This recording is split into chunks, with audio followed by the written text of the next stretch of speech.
Welcome back to Sorebox. I'm glad you joined us today. Our verse for today is from Ephesians 1:7, and it says, "In Him," talking about Jesus, "we have redemption through His blood, the forgiveness of sins, according to the riches of His grace."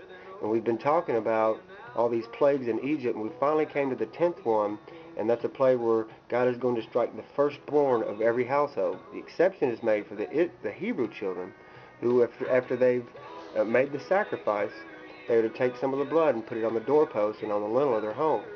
And when the death angel comes to strike the firstborn, he will pass over those who have the blood on their doorposts.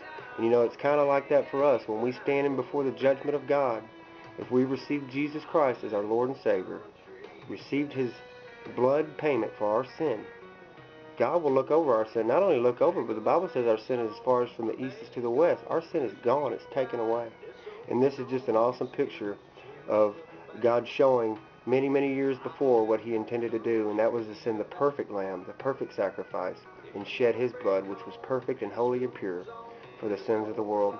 And I just wanted to remind everyone of that, those of you who have been saved a long time, just to remember the great sacrifice that's been made for you and me, and that nothing we could ever do could ever earn God's grace.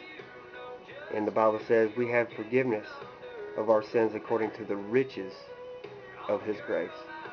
And if you don't know Jesus, my prayer is that you will just bow your head and ask Him into your heart. Just confess your sin.